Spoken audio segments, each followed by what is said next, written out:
আসসালামু আলাইকুম ভিউয়ার্স, আমি রুবি আছি আপনাদের সাথে। চলে এলাম আমি আমার আজকের ব্লগটি নিয়ে।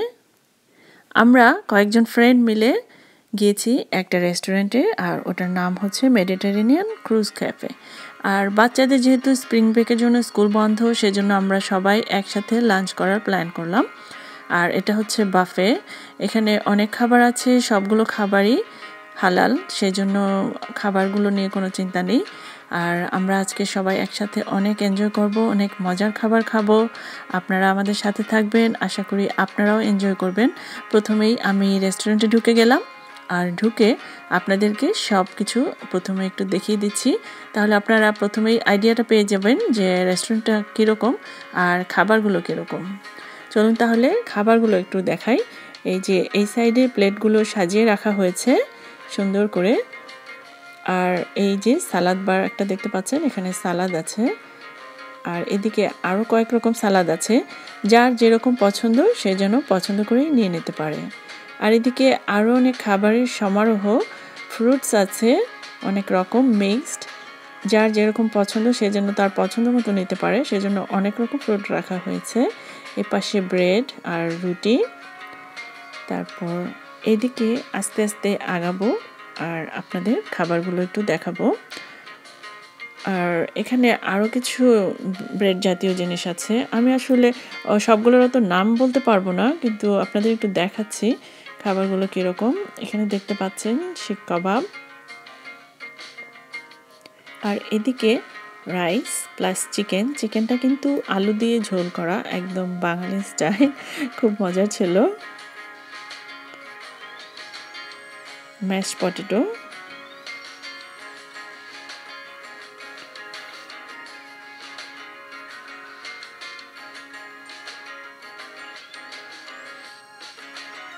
স্ট্রিং বিন, চিকেন ফ্রাই, আর এখানে অনেক রকম সস আছে। সসগুলো এক এক রকম টেস্ট, খুব মজার সসগুলো।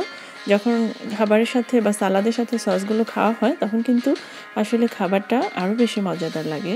আর এগুলো সব হেলদি আইটেম, দেখতে পাচ্ছেন অনেক ফ্রেশ আইটেম দিয়ে বানানো, সেজন্য এগুলো কিন্তু হজমের জন্য হেল্পফুল। আর এখানে দুরকম স্যুপ আছে, আমি আপনাদের একটু স্যুপগুলো দেখাই। চিকেন স্যুপ, আর এদিকে আরেকটা স্যুপ টমেটোর।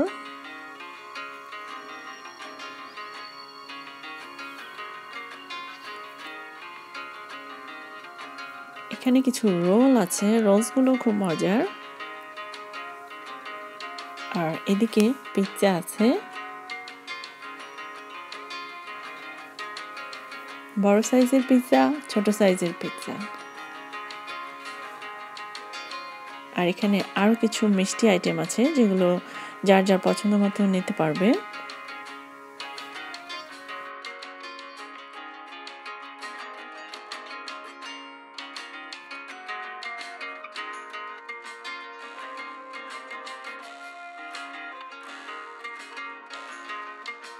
আমরা যারা যারা এসেছি তারা সবাই এখানে একটা বড় টেবিলে একসাথে বসে গিয়েছি। আই এম সরি, আমি সবার ফেসটা দেখাতে পারলাম না, আসলে কেউ পছন্দ করে না ক্যামেরার সামনে আসতে, সে কারণেই আমি ফেস দেখালাম না। তো আপনাদেরকে একটু দেখালাম যে আমরা এখানে এসে বসে সবাই ওয়েট করছি খাবারের জন্য। আমরা সবাই এখন এক এক করে সব খাবারগুলো নিয়ে নেব যার যার পছন্দ মতো, তারপর খাওয়া শুরু করব। খাওয়ার সময় আপনাদের আমি দেখাবো আমি কি খাবার নিলাম।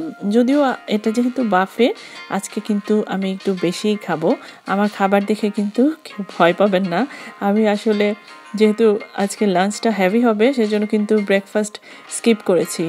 তো এইভাবে আপনারা যখন খাবারগুলো ম্যানেজ করবেন, একটা খাবার হেভি খেলে আরেকটা বেলা খাবারটা একটু লাইট খাওয়ার চেষ্টা করবেন, অথবা একদিন একটু বেশি খাবার খেলে আরেকদিন একটু কম খাওয়ার চেষ্টা করবেন।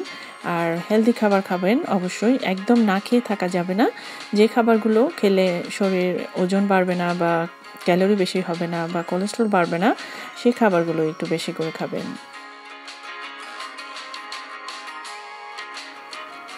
এটা হচ্ছে আমার বড় ছেলে রায়ানের প্লেট, ও যা যা খাবার নিয়েছে ওর পছন্দ মতো। আর এই ফুল প্লেট দেখতে পাচ্ছেন একদম ভরা অনেক খাবার নিয়ে ফেলেছি। আর এটা আমার প্লেট, আর এটা হচ্ছে আমার ছোট বেবি রাফাজের প্লেট। ও অলরেডি খাওয়া স্টার্ট করে দিয়েছে, আমিও এখন খাওয়া স্টার্ট করব। খাবারগুলো কিন্তু অনেক ইয়ামি আর হেলদি ছিল। আপনারা খাবারগুলো দেখে বুঝতে পারছেন এখানে কিন্তু তেমন একটা আনহেলদি খাবার নাই। আর আমার বেবিও এই শিক কাবাবটা পছন্দ করেছে। আপনারা আসলে আপনাদের বাচ্চাদেরকে একটু ডিফারেন্ট স্টাইলে রান্না করে দেওয়ার চেষ্টা করবেন, তাহলে কিন্তু বাচ্চারা অনেক পছন্দ করে। বাচ্চারা আসলে আমাদের যে বাংলাদেশের স্টাইলে আমরা মাছ মাংস রান্না করি সেই স্টাইলটা একটু কম পছন্দ করে, কিন্তু এই জাতীয় খাবারগুলা ওরা অনেক পছন্দ করে।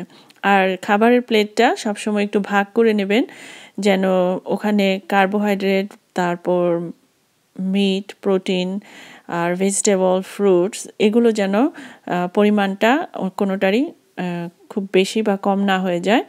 আর অবশ্যই আপনারা চেষ্টা করবেন সালাদ বা ফ্রেশ আইটেম যেগুলো থাকবে অথবা ফ্রুট ভেজিটেবল যা থাকবে সেগুলোর পরিমাণটা একটু বেশি নিতে। আর মাছটাও বেশি নিতে পারবেন, কিন্তু মাংসটা আর কার্বোহাইড্রেট যেটা হচ্ছে রাইস সেগুলো কিন্তু একটু কমিয়ে দেবেন। এভাবে যখন আপনারা আপনাদের প্লেটের খাবারগুলোকে ভাগ করে নেবেন তখন কিন্তু আমার মতো এরকম বেশি খেলেও মোটা হবেন না। আর আমার স্বাস্থ্য নিশ্চয়ই আপনারা দেখেছেন, আমি কিন্তু মোটা না, আর আমার হাজবেন্ড আমার বাচ্চারাও কিন্তু মোটা না। কারণ হচ্ছে আমরা কিন্তু খাবার ম্যানেজ করে খাই, মেনটেন করে খাই। আর আমরা কখনো 1 দিন 2 দিন 7 দিন না খেয়ে থাকতে পারি না। আমরা সবসময় খাই, কিন্তু বুঝে শুনে খাই। আলহামদুলিল্লাহ আজকে মাশাল্লাহ অনেক খাবার খেয়েছি। আর আমি বলবো সব সময় আপনারা শুকরিয়া করবেন আল্লাহর কাছে, যিনি আমাদেরকে খাবার খাওয়ার তৌফিক দিয়েছেন। আর আমাদের শরীরটাও যে খাওয়ার উপযুক্ত আছে সেজন্য সব সময় সন্তুষ্ট থাকা উচিত। কখনো খাবারের জন্য বা কোনো কিছুর জন্য হতাশ হওয়া ঠিক না। তো এভাবে শুকরিয়া করবেন আলহামদুলিল্লাহ, যে আমরা আল্লাহ কখনোই কাউকে না খাওয়াই রাখে না। সবার ভাগ্যেই সবসময় কিছু না কিছু অবশ্যই জোটে। তাই সবসময় সন্তুষ্ট থাকবেন যখন যা আছে তা নিয়েই। আমি কিন্তু খাবারের সাথে খুব বেশি একটা পানি খাই না। খাওয়া শেষ করে সামান্য একটু পানি খেলাম। পানি খাওয়ার নিয়ম হচ্ছে মূলত খালি পেটে খেতে হবে। আর ফ্রুটের সাথেও পানি খাওয়া ঠিক না। একটা কথাই আছে যে ফল খেয়ে জল খায়, জম বলে আয় আয়। এভাবে পানিটাও আপনারা একটু বুঝে খাবেন। আর খাওয়ার প্রায় 45 মিনিট পরে অথবা 1 ঘন্টা পরে আপনারা পানি খেতে পারেন, কোনো সমস্যা নেই। এই ফ্রুটগুলো আমি আমার জন্য আর আমার 2 বাচ্চার জন্য নিয়ে এসেছি। আর ওদেরকেও আমি একটু ফ্রুট খাওয়াবো এখান থেকে। ওরা কিন্তু আসলে বোঝে না যে ফ্রুট খেতে হবে, সে কারণে কিন্তু মাদেরকে এই জিনিসটা ম্যানেজ করতে হবে।